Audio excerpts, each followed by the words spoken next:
Hello guys, welcome to my YouTube channel, and of course I just wanna greet you good evening for tonight. Of course, how are you today? Are you feeling well? Are you fine?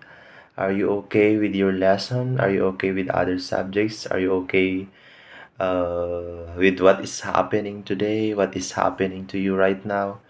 Okay, class. If you heard or if you are watching this video, kindly please put comment on the comment section of our YouTube channel.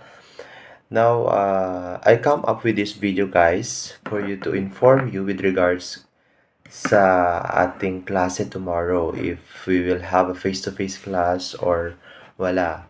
Kasi iniisip ko pala ngayon guys kung kaya kong gumawa ng video lecture tonight or to this evening para na hindi na kayo papasok bukas. Because I'm still doing my lesson plan here. As you can see here, I'm still doing my lesson plan because I have to submit this tomorrow to Ma'am Principal. And just like you guys, I'm also doing my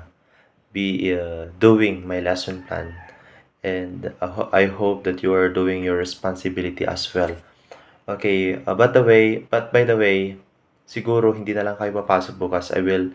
Still, I will rush to make video or video lecture for you to have lesson. Okay, may lesson pa rin kayo para di na kayo papasok tomorrow because I know naman na ako lang naman yung klase niyo for tomorrow, right? Okay, sana maging responsible pa rin kayo sa klase ninyo. So, this is just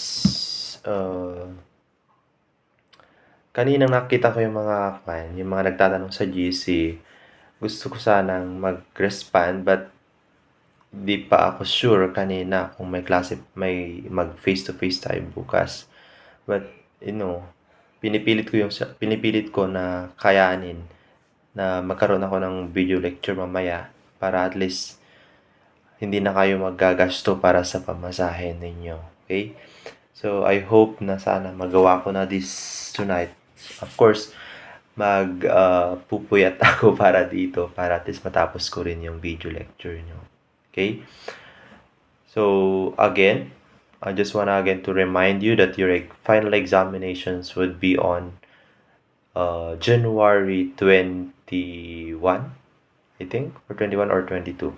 Okay, so just take note of that dates, and of course, huwag kalimutang mag-review para marami makuha. Okay?